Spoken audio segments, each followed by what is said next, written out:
મોટા ભાગના લોકો જો પોતાની સાથે કંઈ ખરાબ થાય ને તો પોતાના ગ્રહો, પોતાની કુંડળી, પોતાના નસીબને દોષ આપે છે.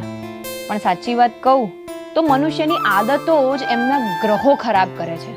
કેવી રીતે? જેમ કે મોડા સુધી સૂઈ રહેવું, જે મનુષ્યને સૂર્ય ગ્રહ પર અસર કરે છે, જેનાથી તેનું આત્મબળ નબળું થાય છે. પોતાની માનું વારંવાર અપમાન કરવું, તેનાથી ચંદ્ર ગ્રહ પર અસર થાય છે. એના કારણે મન હંમેશા અશાંત રહે છે. અતિશય ગુસ્સો કરવો, એનાથી મંગળ ગ્રહ પર અસર થાય છે, જેનાથી જીવનમાં સંઘર્ષ વધે છે. ખરાબ શબ્દોનો વારંવાર ઉપયોગ કરો, તેનાથી બુધ ગ્રહ પર અસર થાય છે અને બુદ્ધિ નબળી થાય છે. પોતાના જ્ઞાનનું અભિમાન અને અહંકાર કરવો, તેનાથી ગુરુ ગ્રહ પર અસર થાય છે અને જીવનમાં પડતીની શરૂઆત થાય છે.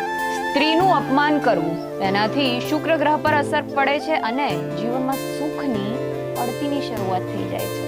મહેનતથી દૂર ભાગવું, જે શનિ ગ્રહ પર અસર કરે છે અને જીવનમાં પ્રગતિ પર રોક લાગે છે.